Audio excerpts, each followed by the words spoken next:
Stephen Carter. This is the Ministry of Podcasts, episode 4. Oh, sorry. You just used to bigfooting on people these days, Carter. I know you. I mean, it's good. It's good. As an underling, smokes. he just shows up. He like, shows up. Make the way.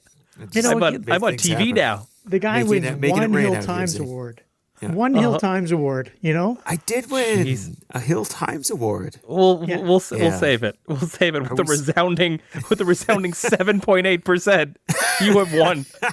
Once again, proving that your government should fuck off with first past the post. A wise man once told me there's no such you would not thing win as in a runoff. splitting. All that happened was we lowered the percent required to win. That's it. This is Carter. How does this sit with you? 7.8%. Are you? Hi, everyone. Yeah, it's okay. Me. Okay, so Your it's you. Old pal, who cares, Corey Hogan, who cares about a, you? Let's just defer to the minister, Stephen Carter, the minister of podcasts. Hold on. Okay, we're doing all the things? We're doing all the things. Okay, Corey has done the drink. Carter, you are the standing minister on the file of podcasts. I am the minister. Please welcome of and introduce the show. Yeah, this is pretty exciting to have as a special guest again this month, Mr. Corey Hogan. Keep trying. Parliamentary Secretary to Energy, Member of Parliament for Calgary Confederation, and the Hill Times favorite up-and-comer in the House. Yeah. So, can I also say the Parliamentary Secretary to you? I don't know why you missed that detail. I just feel like I need to clarify that I'm not. Like, there's probably why do you need to clarify that? Well, because that might actually confuse people. You know? Well, who will it confuse? Name one person. This is a pure Polyev tactic. Name one. Name one. Name one. Name one. Name one person. One. Zain, you were confused. You Name said one. just before the show that you weren't aware that Stephen was actually a minister. I'm not confused that you're a member of Parliament because you show up with your fucking dipshit headset, which, by the way, is the Canadian equivalent of Jeffrey Toobin on a show. It's a much better equivalent. Yeah. Thank you. Yeah, I don't know. Look it up indeed. Look, Zain, I'm just going to say we have Canadian equivalents to that. All right? Like, we're not getting into it. It didn't need to go that far. That isn't Stephen Carter on the show. What do you mean? I mean, how did I get thrown under the bus? I thought this was the Throw Corey Under the Bus podcast. How comfortable do you think Corey is right now, Carter? Uncomfortable. Okay, that's the pocket. That's the pocket. That's the pocket we want to keep him the whole time. We want him to sweat a bit. Corey, congratulations. Well, thank you. Won. I think. Yeah. What have you won? I mean, they literally don't give me anything. So if I want to have like a trophy or a plaque, I'm going to have to crowdsource that myself. I'm fairly certain. You have won the Hill Times, which is a real publication. Rising Star. Okay. This is the favorite up and comer according to the Hill Times. Let me read the results, Carter. You got a pen? Yeah, I've got a pen. Yeah. You got a pen? How good are you at writing single digit numbers? I'm pretty good at writing single digit numbers. So Okay, I might give you a decimal point just to make it a little bit good. A little bit harder. Corey Hogan in first place with 7.8%. Can we break that down? Yeah. How many what is the voter coalition for Corey Hogan? Yeah, at 7.8%. Times, like 7.8%. How many people voted? Not a lot. Like 130 or something. Who gets to vote, Corey? Do you know who gets to vote? I honestly don't know. I know very little about it. I didn't really know it existed until last week when I got a phone call saying, congratulations, you won this thing. So 10 people voted for you, Corey. Nice. Did you cast 10 votes for yourself? I didn't even cast one, but if I had known this existed, I would have cast 10 votes. You would have thrown it to us. This seems like an us project. This really does seem like a you project. This seems like a thing where in every other category people skate through with single digits. But Corey Hogan gets 89% of the vote. Okay, if you need Saddam Husseining on something, that would be us. You're the guys I call. There's no question. That's the broad definition of Saddam Husseining. Congratulations, by the way, and that was heartfelt. Okay, here we go. Okay. Second place, Carter. You ready to write this down? Yeah. Bruce Fanjoy, 5.5%. Wow. See, I crushed him. I crushed Bruce. Bruce is probably sitting there feeling bad about it. Distant third, Talib Nurmam at 3.1%. Oh, hold on. How long has he been in the House of Commons? He's been around. I've done the math, okay? Yeah. Corey, you've got more than 2.5 times his vote, okay? And he's been around 6 times longer than you. So I feel like we need to give Talib Nurmam a trophy. Can you present it to him? If we create it, will you? If our listeners help fund it, will you show up? I will not. Okay. I don't know. This feels like a sore winner to me, Carter. Feels like a real sore winner energy that Corey Hogan is giving to the show. Okay, missed y'all. I'm in. Missed y'all. Okay, yeah, I know. Did you? How long does it take for you to have regrets that you're doing this show? Before we even hit record, I think. Welcome Because back, what Hogan. the audience doesn't know is you guys say things before we hit record. And that's Yeah, usually we enough. do. And that's enough for you to know exactly where we're going to go. Yeah. Mr. Corey Hogan, in all sincerity, congratulations. You were on everyone's TV tubes the last week. How's that been? Well, it's been interesting. So it was a lot of it to do with the Memorandum of Understanding, right? Yes. Between Alberta and the Government of Canada. And there was an opposition motion. The Conservatives did this motion that was basically, my version of it would be they just picked like parts of it, and it was designed to kind of divide and distract the Liberal caucus. It wasn't really designed to get a pipeline built. Actually, that's kind of my big frustration. Like, there is no outcome of that motion that makes a pipeline more likely to be built, but they did it because they thought it would divide the Liberal caucus. And so, yeah, I mean, I think because of where I represent, this became a thing that people wanted to know my opinion about, and there were all sorts of questions about it. But bottom line is this: it felt fine because I really didn't feel like it was. How can I put this? There are things that you're sometimes asked to do in a party, and you're like, I don't know if my heart's in it. Even if you agree with it, it's not my thing or whatnot. But I actually found it was pretty easy to find that that fire and that interest in this particular one because, hey, it had game playing, which, I'm not always the most enthusiastic about. And it had Pierre Poilievre acting like a bit of a jerk, which I'm not all that enthusiastic about. So I was more than happy to let people know my thoughts on that particular matter. Didn't it also have a bit of like gameplay analysis? Like, not to make everything about the podcast, but this did seem like Corey Hogan pundit emerged. And I actually want to enter a broader conversation of how much of your job you feel like is punditry, because we're seeing a lot more MPs do what seems like punditry. Yeah. Right. But you were kind of explaining to people the hazards of each direction, if that's fair to say, that the Conservatives wanted you to go. And I'm like, that's an old timer. That's like harkening back to an archived Corey Hogan. In a sense. Am I wrong in saying No, that? you know what? You're not just right. I gave a speech in the House of Commons, and I basically said, like, hey, I used to do strategic analysis. I even mentioned the Strategist podcast, and I said, let me unpack it a little bit, because there are times where I believe, and I've said this on the show in the past, right?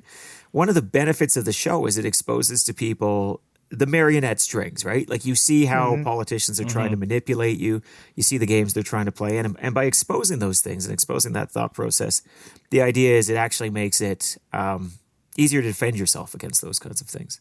So I've always believed that was one of the real benefits of the Strategists. I think that was a pretty sensible benefit that we provided.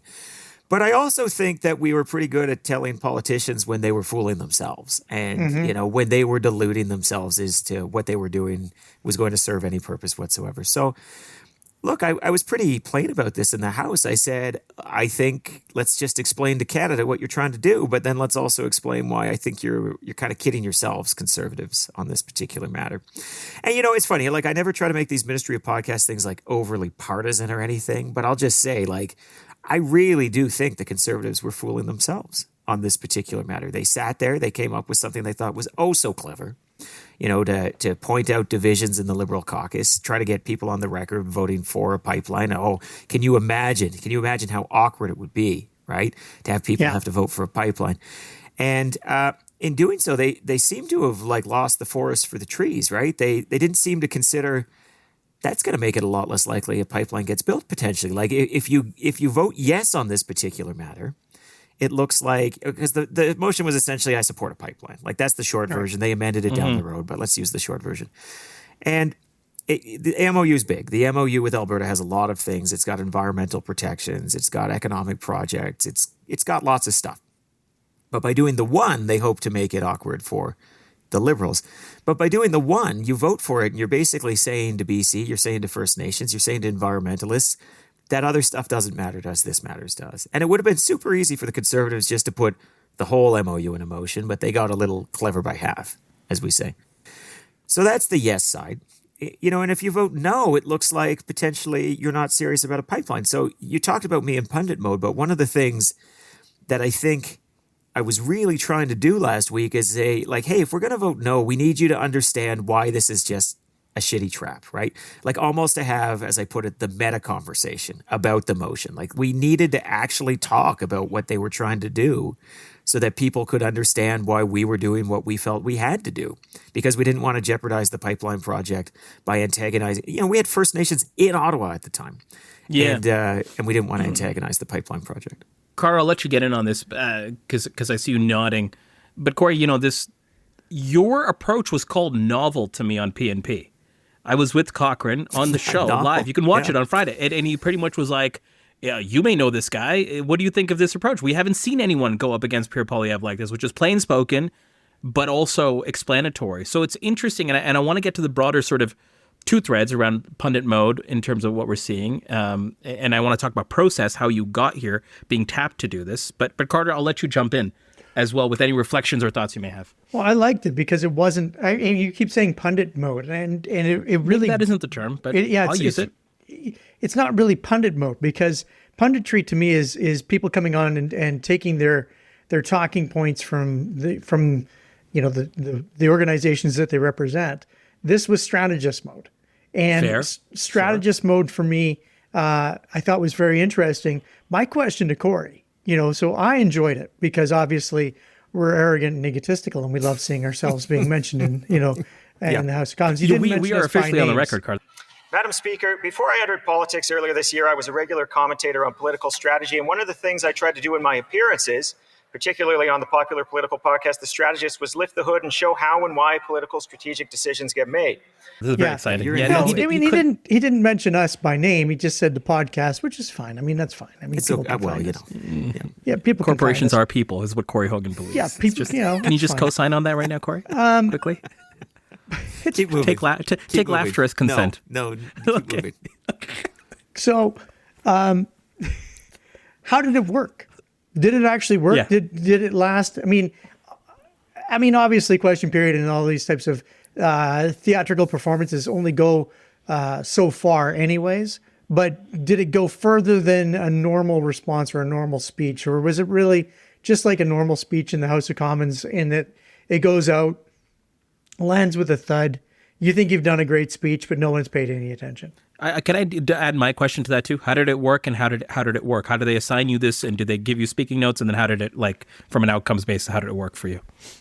Yeah. So look,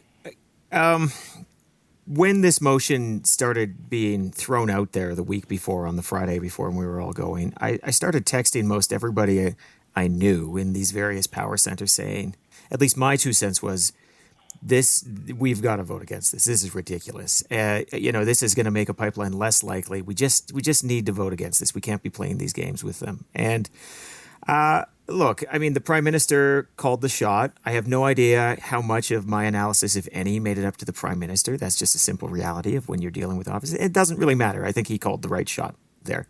But it was... It wasn't something where I asked a lot of people's permission, I guess is what I would say, Zain. Like, so, I was saying to these people, hey, I think we need to talk to them about what Pierre Poilievre's trying to do. I think we need to discuss with them exactly why that would be dangerous to the creation of a pipeline project, the so-called objective of Pierre Poilievre. Like, this is what I think I need to do. And I got back like, yeah, okay, well, that's interesting. And, maybe even like, that's okay. And it was clear that... there was not enthusiasm for just supporting part of the MOU. We wanted to support the whole MOU. That was clear. But the thing about Ottawa and the thing about the House of Commons, the thing about West Block is you got reporters everywhere, right? Mm-hmm. And when you've got something like this going on, someone is going to throw a microphone in front of your face. So on the Monday before the Tuesday motion, somebody threw a microphone in front of my face. And I thought, well, why not? Why don't I just say the thing? Right. And so I said the thing. I said exactly what I just told you all in different words and all of that. And then on the cable shows that afternoon, Andrew Scheer and others were it was thrown at them. It was like, well, basically Corey Hogan says this is game playing, says this is not a serious, Pierre Poilievre's not acting like a serious leader. These are serious times. And how do you respond to that?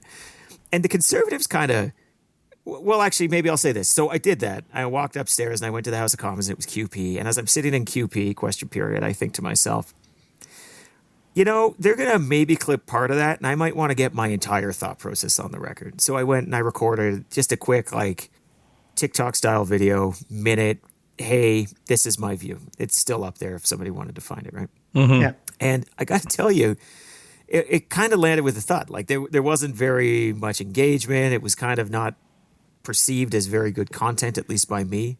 Yeah, no, I saw it too. Well, I think the content quality was fine, but it was just not. Like, No, it wasn't. Oh, wow, no, no, it he's wasn't. backtracking. It wasn't Yeah, no, great. wow. No, it's fine. Well, look, I'm not saying it was Shakespeare, but it was. I thought it would do better, and it wasn't really doing better. But then, after the cable show appearances, the Conservatives kind of freaked out and turned the whole Eye of Sauron on me.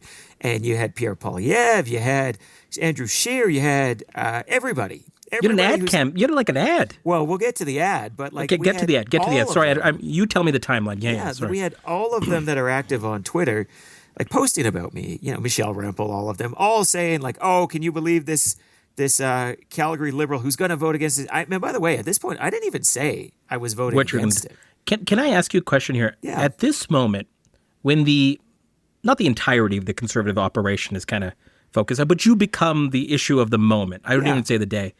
Do you gaslight yourself even for half a second being like, did I make the right call here? Or were you like so strong in your conviction that you knew this was the play for me? I'm kind of curious, like even with someone of, I hate to say this, like of your brain power that Carter and I know, but like, were you at for a second being like, did I think of all angles here? Did I cover it off? Or was it like, no, I'm good with this? Well, okay. So I think it's a healthy thing to say, hey, did I do this right? And I probably thought that maybe a little bit, but there's two things that made me think, no, I'm actually okay here. And one of them is how they stated my position was absurd. Like it wasn't even in the same they had to twist it as my actual position. Exactly. Right.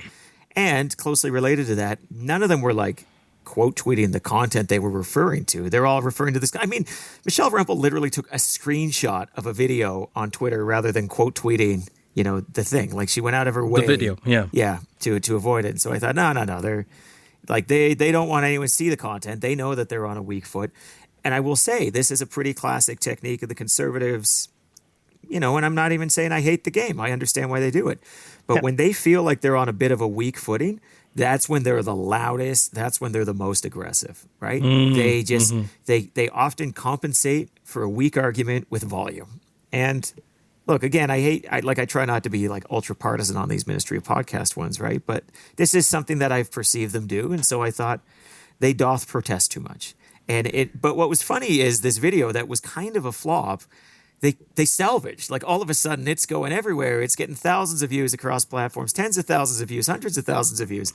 And they made it into the argument in a funny way. Like I actually believe if they had the discipline not to swing at that, they would have been in better shape on Tuesday. For sure. Because then I hear you in multiple ways talking about serious. This is not serious. They're not serious. They're not like in multiple different ways talking about that. Talk to me about your colleagues in this sense. Like, do you get positive reaffirmation around your choice and your decision in that moment when you're kind of the momentary target? How does that work? How does it play out? I shouldn't say how does it work, but how did it play out in this particular scenario? Yeah, I didn't get any direct feedback from powers that be about it. I will say.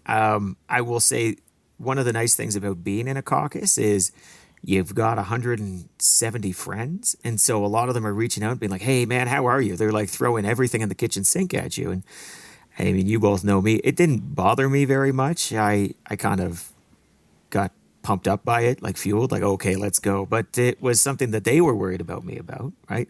And that's really nice. And so most of the conversation back was like, hey, concern, you're doing the right thing or whatnot, or I'm glad you're taking this stand or what have you. But there wasn't like deep strategic conversations. And I guess this is one of the things that maybe I would have even interpreted different from the outside. I would have assumed this was all much more coordinated, maybe even from being in seats that you're both in. It wasn't. It wouldn't be fair to say I was, quote unquote, freelancing. Like I was involved in the conversations.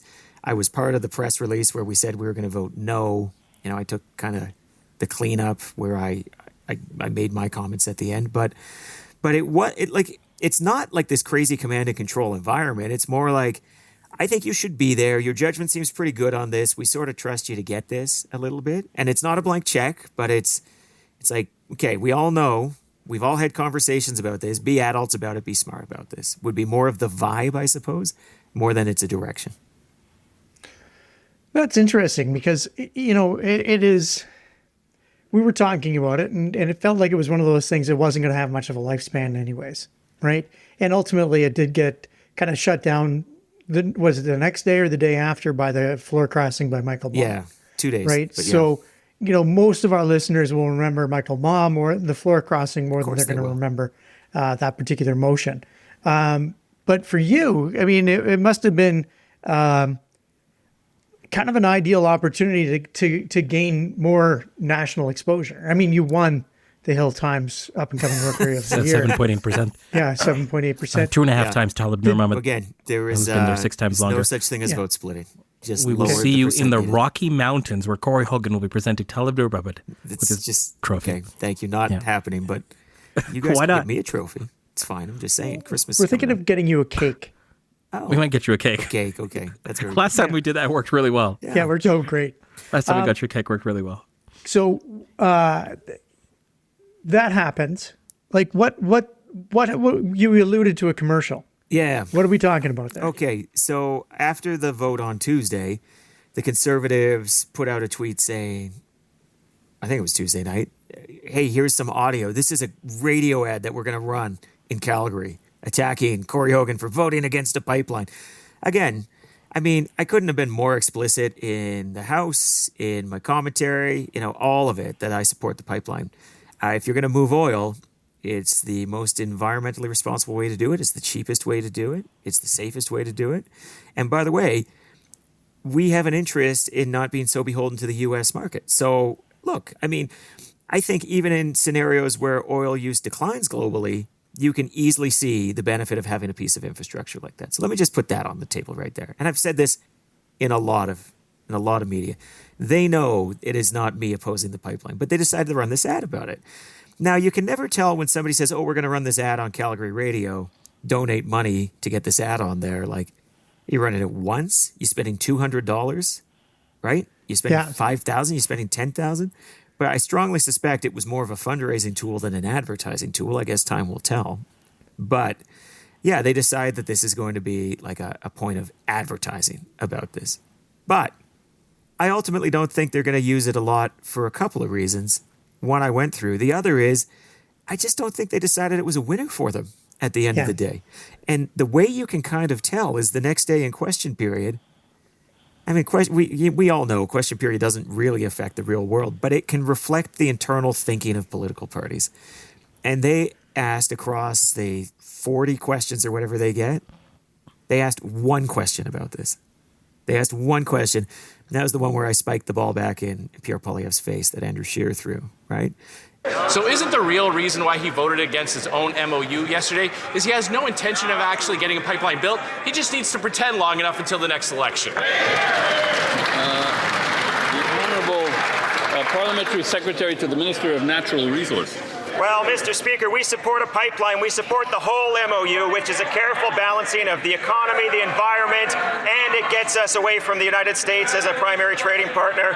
And that's great news. It also is a MOU that balances the interests of Indigenous peoples and other jurisdictions. We do not support, and we are happy to vote against, games played by the opposition that make a pipeline less likely. That the leader of the opposition would do this is ridiculous. It lets Alberta down, but I shouldn't be surprised. Being elected in Battle River does not an Albertan make. And that's it. And they moved on. Like, they moved on the day after it happened. And they don't do that if they think they've got a winner. Yeah. Can I ask you about when you initially said, you kind of ported your thinking up to the mothership? It was like, we got to vote no on this, and subsequently thereon, and you probably knew their play, which was, and it's very clear, the ad, I think, is one reflection of it, but they now have this half-truth, which is Corey Hogan voted against a pipeline. Does that bother you in some way? Like, or does that, and we know, and to your point, like Carter, we always concluded that this was going to be about fundraising. Yeah. This was about, their end of year, as much as was anything. This was about base motivation, but they've got that half-truth that they can float out there. How much does that bother you, both for your MP brain, but also your strategist brain, which I guess are one and the same, and this is a good example of it, right? Well, it bothers me they lie. obviously, especially when you're sort of the victim of the lie. And I don't think this is one of those things where it's reasonable people can disagree. They clearly lied, which I can say because I'm not in the House of Commons. Isn't that nice? But I mean, ultimately, I represent Calgary Confederation. There's a diversity of viewpoints. It's a super educated riding. I really think Pierre Poilievre does an absolute disservice to himself and the constituents of both my riding and more broadly in Alberta with such nonsense. Himself, because this is like, it takes 3 seconds to scratch at this and realize that he's lying. And then he's just undermined his own credibility, right? He's just deeply eroded his own credibility. And also I'll say, Zain, I am kind of staking, and I have since day one, kind of my whole political career on a ridiculous theory that people are sick of being spun and lied to and all of the bullshit that's going on. Manipulated. So let's just try something a little bit different. Let's just try to be a little more candid, try to be a little more honest, and try to be a little bit longer form, I suppose, about why we're taking the stances we are and not feel like we need to win every exchange. So I don't know. It bothers me they lied. I'm not actually even sure that it cuts against me. I'm not sure how many votes I would lose. And I would observe, well, it's an open question how many votes I or a Liberal candidate would lose as a result of this. He's lost 2.5 MPs because of his heel ways. You know, It's not as though there's not a counterfactual here, which is these games you're playing, Pierre. People are seeing this unserious approach you're taking to it. This idea that you've got to win every exchange. You don't care how badly you have to torque it. You don't care whether the country suffers or not. It is having a serious effect on his own political fortunes. This kind of attitude is exactly what got Chris D'Entremont to leave the Conservative Party. This kind of attitude is exactly, I'm not saying this event, but this kind of attitude is exactly what got Michael Mao to leave the Conservative Party. And listen, Matt Genereux is in kind of MP protection program right now, it sort of feels like. But no kidding. He also clearly was not enthused with things. I mean, I get it, there's a lot of spin out there, but honestly, it's pretty clear. Like, there hasn't been a lot of votes from him. It was kind of an eventful session. Yeah, I guess so. You know, the budget, the floor crossings, this motion, this trap motion, what was the most fun? The most fun? I mean, it was a really fun day when Chris D'Entremont came, right? Like, just everybody felt pretty good. Like, that was a pretty enjoyable day in the Liberal caucus for sure. I think that was fun. I actually think that last week, with all that was going on, was, I mean, fun makes me think it sounds like less serious. I enjoyed it because it was an opportunity to talk to a lot of people and really expose some things, right? So I thought that was... Yeah, I mean, it can be fun and it can be fun and be serious at the same time. Yeah. They're not mutually exclusive. I mean, this isn't a game for us, but it is fun for us. This is one of the things that we're attracted to. Well, I say a lot because people are always asking me, like, how do you like it? I say, I love the work and I hate the job is the answer that I've settled on after being here for 8 months. Any given moment, I'm really enjoying myself. I like basically everything that being an MP entails. I like talking to constituents. I like being in the House of Commons. I like making speeches. I like making announcements. I like talking to the media. I like these things. Inherently, I guess, if I'm saying that, I find them kind of fun. The job kind of sucks. Long hours. You're away from your family. I miss my wife and kids. But I like the job. I do think the job is fun. That doesn't mean I don't take the job seriously. What do you want? Go ahead, Carter. No, go ahead. I was just going to take him in a different direction. Go ahead. Yeah, I might too, but actually, let me stay on this. What do you want to do more of? Whether it's self-imposed or otherwise, that you have not been doing more of. What do you want to do more of now that you've got this calendar year, I guess, under your belt? Yeah. Yeah, I mean, nobody gets elected without just wanting to change things and do things, right? So what I want to do more of is more of the policy work, working more with NRCan, the department, trying to get some good strategies going, working on how we can resolve some big, difficult problems, like how we support the forestry sector. Mm-hmm. Those are big, difficult problems. I want to do more of that.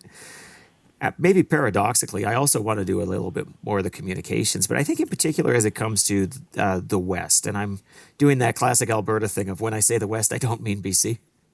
I mean Alberta, No one does. And that kind of means Yeah, Saskatchewan. no and one cares Manitoba, about but I BC. really mean Alberta, right? I think that the Liberal Party, I think Mark Carney's government needs to be always very present in Alberta, and I think that's something that not quite uniquely, because of course we've got Eleanor too, but I'm close to uniquely situated to do. Carter, where do you want to take him? I do want to hit on the strategist mode / pundit mode at some point. Doesn't have to be now. Well, I'm intrigued with how you deal with with rumor mills, and how do you differentiate, the rumors of more floor crossers coming, the rumors of cabinet, the rumors of, Pierre Poilievre and what's going to happen in his leadership review, and how do you deal with the rumors versus the reality of the everyday? How do you not get caught up, or do you get caught up in the rumor mill and kind of the punditry and the press speculation about what's going to happen in your future? Because this is, for us, it's kind of a game. And when the rumors happen, we talk about the rumors, we talk about what's going on, we talk about what's not going on. We give ourselves probabilities, we make predictions. It's all kind of fun. He's been on the show, Carter. I don't know if you know this. He actually was here for a while. True. Yeah. Yeah. I don't know if you I was were aware. explaining to the listener, Okay. this is the Sorry, first time listener who's attracted to this particular podcast content. Yeah. And this episode. Yeah, I'm didn't like, know wow. us quite as well. The Rising Star exclusive interview. Yeah. Well, Zain, I almost got the whole question out before you interrupted me. It was almost. It was so close. It was such a long question. I feel like now I know what How do other you- people. Yeah. Oh my God. How do Only you I get to separate- ask long questions, Carter. Yeah, how do you separate the rumor from the reality, or do you is the rumor part of the reality? Well, that's very meta. I like that. That's profound how you end that. The rumor is the reality. Here's the thing. We've been around a long time, all of us, right? This is my first time being an elected federal MP, but I've worked in federal politics before. I have been, a senior official in the Alberta government. I've seen lots of legislatures, and I guess what I would say is, it's always a little bit like this. Like the rumors far eclipse reality. You hear way more than actually happens. And so you get pretty used to knowing that not everything you hear is true. And I guess I would describe it like this to somebody who's not worked in one of those environments. A wish becomes a rumor so quickly in Ottawa, right? Yeah, and you can see how it happens. It's, wouldn't it be cool if X crossed to the Liberals? Well, I'll just use an example of an MP who I don't think is going to. Michelle Rempel is going to. Wouldn't it be cool if Michelle Rempel crossed to the Liberals, right? Yeah. And then the next person is, we were just talking about it. It would be cool if Michelle Rempel crossed to the Liberals. And then it becomes, did you hear that people are talking about Michelle Rempel crossing to the Liberals? And it becomes, hey, I just heard a rumor Michelle Rempel's crossing to the Liberals. And that happens so fast in this town. In this town being Ottawa. I'm actually back home in Calgary, but, we're talking about Ottawa. And so you've got to take a pretty jaundiced eye to it. Like when the first floor crossing rumors were happening and they were saying, the 8 people are ready to cross and all of this, right? Oh, yeah. I said to one reporter, I said, I'm of the opinion, like for every, 10 rumors of a floor crossing, you'll get 1 actual floor crossing. And that hasn't really changed, although we are now starting to see actual floor crossings. Actual floor crossings, yeah. So it does make you all of a sudden start thinking about other rumors. But I'll give you an example because it's, I think, illustrative and funny. On Monday last week, staff in Ottawa, not all of them, but pockets of them, were convinced there was going to be a cabinet shuffle today, Monday, December 15th. Convinced. 100% chance was what somebody said to me. Like, what bring us into the details. Are these phone calls, text messages, like what these group chat? Like, Do you know what it is? What is it? I'll tell you the one. So I will say that there's at the staff level, a whole ecosystem of conversations occurring that the electeds don't always get to play in. And so this particular one came to me through Jacob, who works, he's my head of parliamentary affairs. He says, hey, I heard a rumor. And he tells me this rumor. And it's like 100% source. Very, very solid. Of course it's going to happen, right? By 3 p.m., it was, 0% chance. That was mistaken. That was wrong. No, it turns out the Prime Minister just invited cabinet to a Christmas party or something to that effect, right? So Yeah. it happens. Like that, you have to discount heavily any rumors you hear in Ottawa. But, Carter, your point at the end about how the rumors become part of the story is true. Like you then start living in a world where you talk to people about rumors, even if you don't believe they're true, just because you know those rumors might be affecting them, right? And it's like, hey, I saw those rumors too. Whatever, man. Yeah. It's very, very interesting. Yeah, I think it's fun to watch from our point of view, but it must be even more interesting from from someone who's going to have their life potentially impacted by these rumors. I mean, Lord knows you're 2 people down on the cabinet list now, right? There's the promises have to have been made, right? If you make a prediction right now, Stephen, I will kill you. Just kill you. Just which ministry, Carter? Which ministry? Yeah, which ministry? I will kill you if you finish that sentence. Yeah. Okay, which ministry? I got to keep my mouth shut because the threat of violence doesn't seem becoming of an MP, and I think that. Congratulations to Talib Nurmahmed for maybe one day becoming a minister. Have I jinxed it for Talib? Yeah. Have I jinxed it for Talib? I probably have. Why would you do that? Maybe I think one thing would make it better, Corey. An award presented by you. Just God. Hogan, talk to me about this. I am intrigued. Maybe I shouldn't be, but I think I shouldn't say you novelly hit on something, but this strategist / pundit mode thing is interesting to me. Do you feel like more MPs are going to play this role of unpacking, analyzing, explaining? You saw, of course, your version of it in this particular instance, which was on the floor in front of the cameras. You see another version of it, which is Nate Erskine-Smith kind of doing a John Oliver-style Daily Show, like news explainer, being like, yeah, let me give you the analysis of what to think about this situation. Not the same, slightly different, but in the same vein. Do you and you talked about Michelle Rempel, in your hypothetical example. I remember back on the podcast, we were talking about Michelle Rempel starting a Substack and how novel that was at the time and how she was going to try to analyze what why the Trudeau government can't make a move here and she was kind of walking us through or walking her readers through this. Is that drumbeat getting louder? Do you feel like that's like it is now just part of the job? Do you feel like it's a different angle of the job? We've talked about this before, but I think this week really kind of crystallized for me, at least, a version of it through what you've been doing. I'm just curious to get your thoughts on this. Well, I definitely think that the line between pundit and politician is getting blurrier all of the time. Right? There's no question in my mind about that. I think it would be a mistake. Maybe I'm just saying this because I'm one of the people who does it right now, but for everybody to run towards that particular corner of the playground. I don't actually think what people respond to is that it's pundit mode or strategist mode or however you want to call it. I think what they are responding to is, a politician's talking to me not like I'm a child. Like they're not just giving me 3-word sound bites. They are explaining the nuance on an issue, the complexity of it. And I don't know if we need 343 MPs doing that, right? People are going to have different strengths, but I do think generally speaking, politicians should treat people more seriously if they want people to treat them more seriously. Like if you want politics to be a more serious thing, we got to stop with this. Like these 3-word slogans, these gotcha motions, all of this ridiculousness. It's not helping the country. And I think actually one of the things that Canada has going for it right now that the United States doesn't is we have the United States. We have that quasi-existential threat where everybody is saying, okay, enough effing about here. Like we've got to get serious. We've got to take care of our country. We've got to do the things that put country first. And it is forcing us all to look at it a little bit differently. And I think that's a good thing. I really think that's a great thing. It will be short-lived if we don't take this moment and try to turn it into something more permanent, though. Carter, do you remember, and Corey, I guess you too, like back in the day, there was this presentation either that was given to us or that we made. You guys may be able to correct me if I'm wrong, where we talked about MLAs in the legislature. I think it wasn't about MPs, but it was about MLAs, but I think the same difference kind of holds, which is there was show horses and then there was work horses. We had like this stark, different sort of categorization. I think probably too simplistic, but trying to make a point. Has any of that kind of applied to you, now that you're, I don't even know how many months in, Hogan, 7 months in? 8, I think. And is it much more blurry than that? Or do you kind of feel like the 2025 reality of that is kind of introduced a third category or maybe different classification now that you're on the inside in some way? Well, I was talking about this last time we did like this, not at the live show where we did that quasi one. It's been really interesting to see all of us as new MPs find our thing. And I think I mentioned there are some that are really good in the House. They're like on the House stream. Like they are good at talking about issues in the House. They like to talk about issues in the House.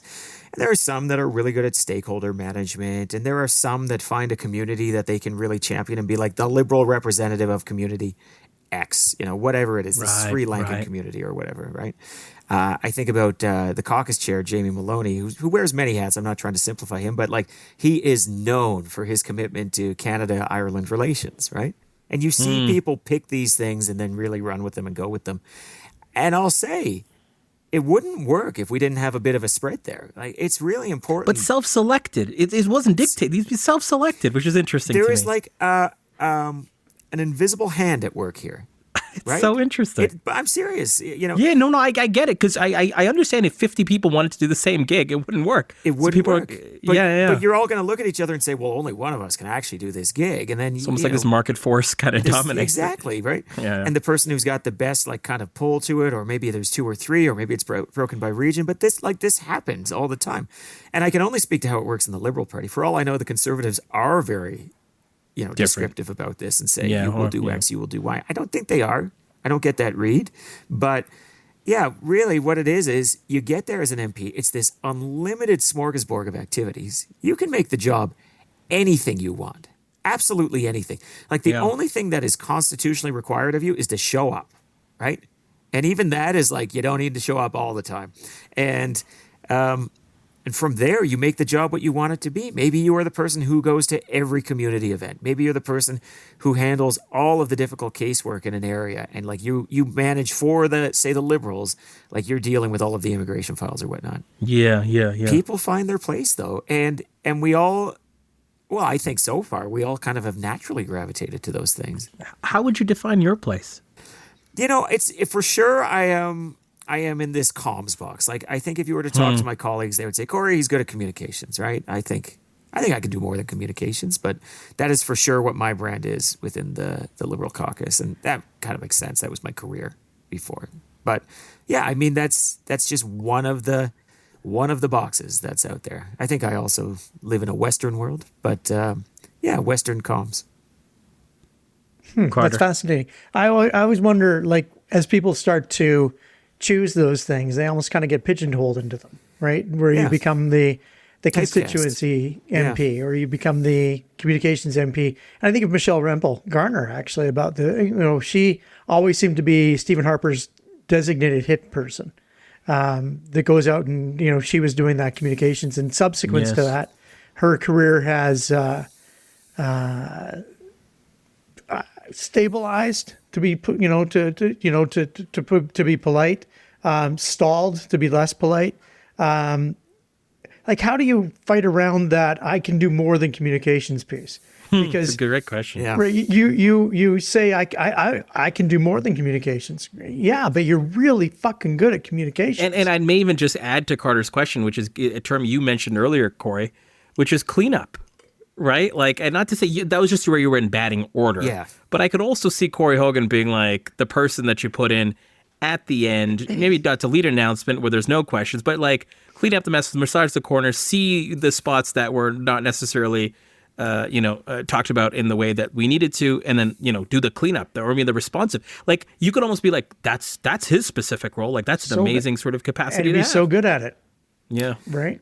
Yeah, again, I worked in the field of communications my whole adult life. I think I could. It is your point about getting pigeonholed is an interesting. I don't think Michelle. That's quite the story. Let's be clear. Michelle ran. No, but this is it's a simple storyline. She also started simplifying.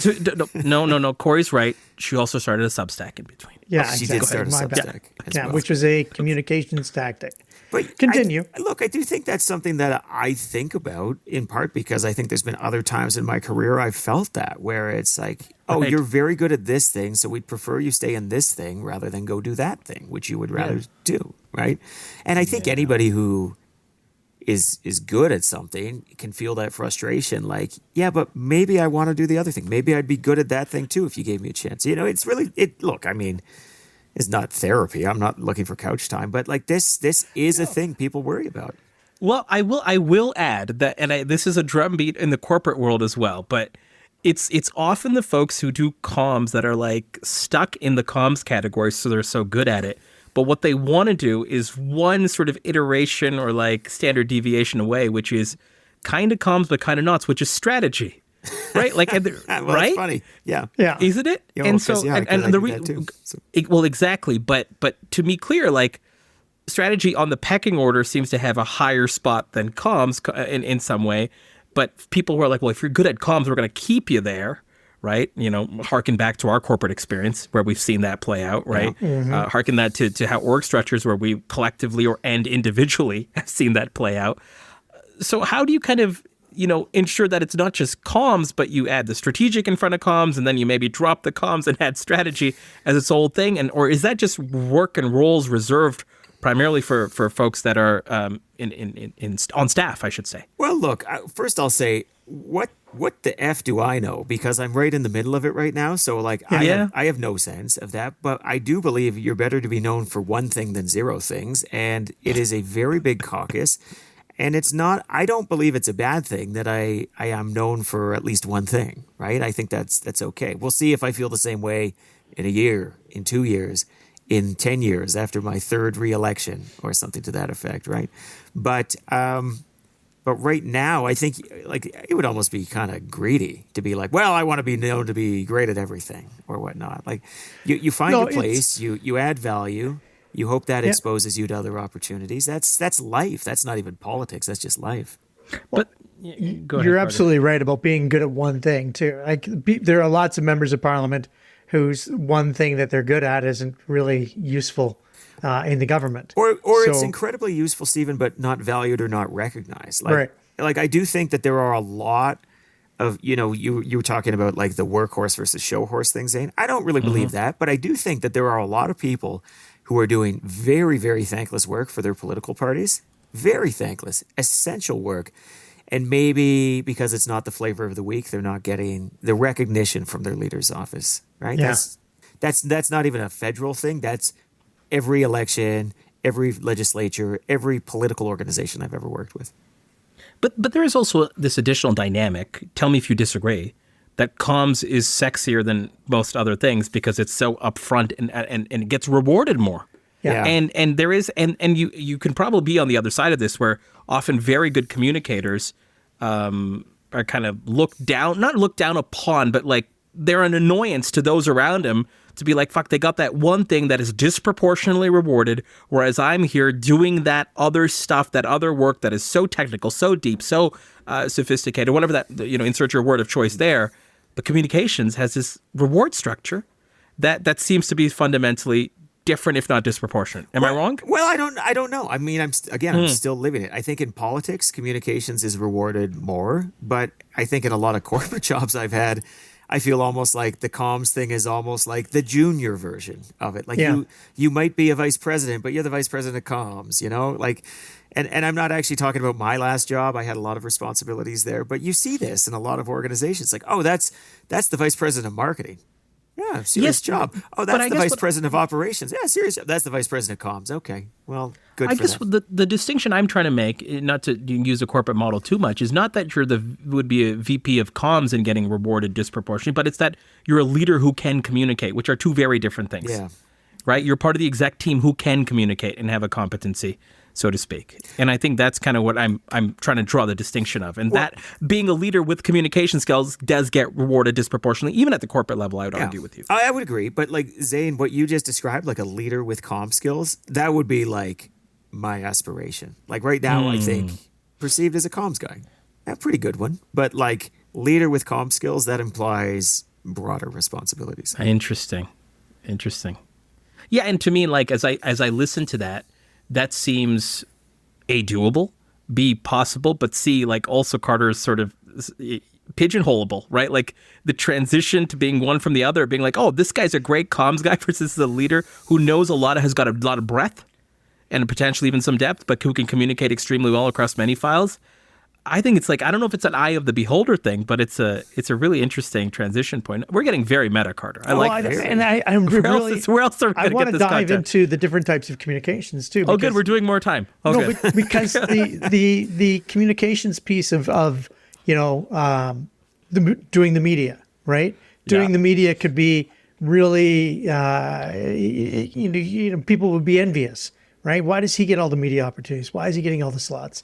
But then there's communicating in caucus. Then there's one-on-one communications. And there's how am I maintaining the relationship with the 170 peers that I have on my side of the aisle? How am I maintaining my relationships with the 170 that are across the aisle? how, those types of individual micro things are each going to dictate, are you just a good communicator in the media, or are you building something that has leadership? If it's a leader with communication skills, that implies a totally different relationship, a totally different set of skills than he's just a really good communicator. And it really intrigues me. Well, can I say one of the things that has been a long-standing belief of mine is one of the challenges any communicator has is you work with a lot of non-communicators. Well, two things. One is everybody thinks they understand communications because everybody talks. Everybody has a sense of aesthetics, right? There is nobody lacks an opinion on communications. But I think one of the things that is maybe a caution to people outside of communications, but also inside of communications, is it is really easy in communications to conflate a fluency with communications tactics with being a good communicator. And they are very different. It is a tactic to be entertaining. It is a tactic to be noteworthy. It is a tactic to be able to manage the media. But if you're not doing those in service of embedding a message, which is the purpose of communications, I would argue you're not actually a good communicator. But stepping back, you can be a good communicator and be deficient in some of those tactics. You just know that your goal at the end of the day is to put a message in somebody's brain, because that is the essence of professional communications. And it gets really muddled around very quickly, and it gets observed by people in very interesting ways, because you can walk into a room and be like, oh my God, that's the most charming person in the world. That's the funniest person in the world. But if their job was to get a point into your brain and they failed at it, well, the world's full of entertainers, but it doesn't mean they're a great communicator. Hey, I think you just slagged us a little bit. It hurts. It hurt a little bit. Can I ask you an uncomfortable question, or potentially uncomfortable question? Oh, wait, the first one. Yeah, go for it. Yeah, okay. Yeah. Will you be heading out the award? Okay, thank you. Will you be? No, question. No. I think I've been pretty clear on that one. Yeah. Wow, I just feel like I just gotta. I'm like Vashi Capellos on the show. I keep coming back to with all due respect, sir. Move, by the way. With all due respect, with all due respect, I don't want to diminish it, but it is really effective. But it's asking the question 5 times with increasing levels of incredulity, and what I say to people is you don't have to give a different answer on the 5th time. I know she wants you to, and it's a very good tactic, but you don't have to. Are you? Okay, here's this will be a bit therapy. This will be a bit because we know you. But some background. Carter, help me out on this, because he won't fill in the gaps for us.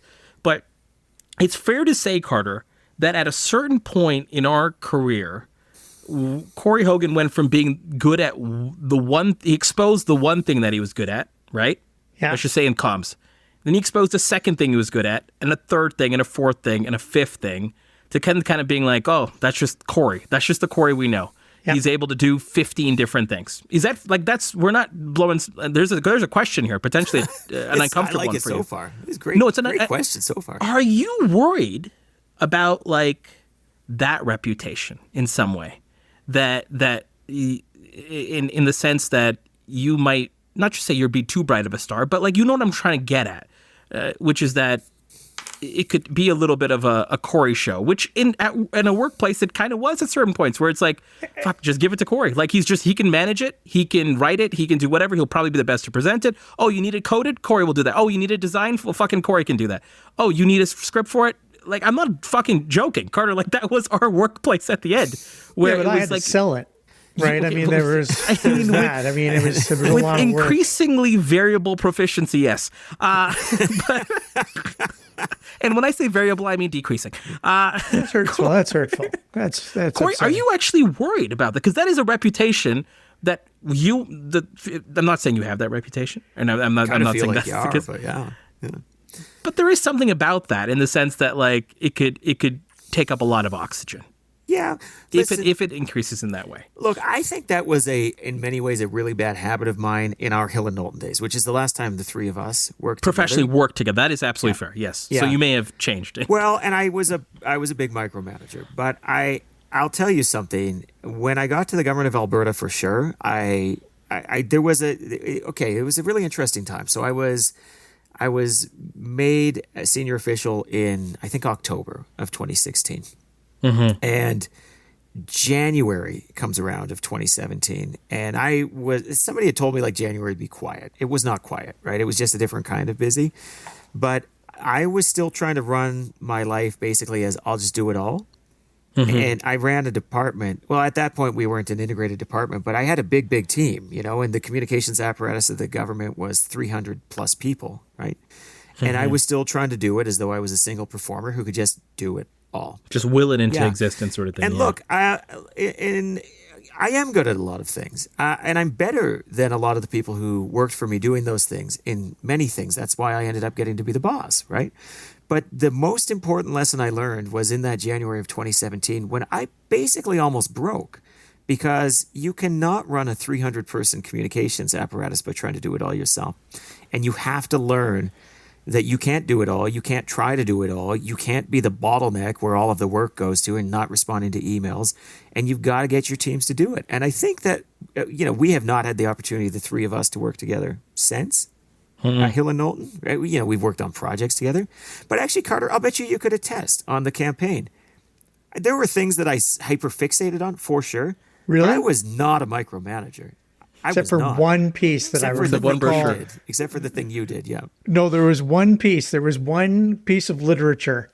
And Corey fixated on it like it was going to change the outcome of the whole goddamn election. Yeah. And it did. But let's use that exception to talk about the rule, which is I'm not that guy anymore, Zain. No, for sure. Yeah. I'm just older. I like to think he's I'm not wiser. as talented. He was way more talented when he was younger. Much more talented than me at all of these things. But I mean, I will attest that, you didn't micromanage me when I showed up to the victory party for the first time on your campaign. I didn't feel micromanaged at all. That's good. I'm glad, because that's the vibe we were going for. Good. I felt like I could take all the credit with zero amount of work.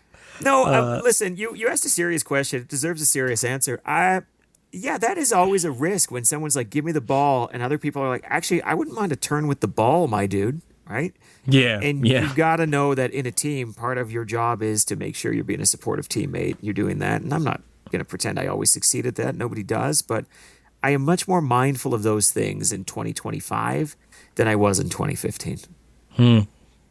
Carter, close us out. What do you have? Well, I'll tell you something, Zain. I'm tired, and I'm pretty much stopped paying attention.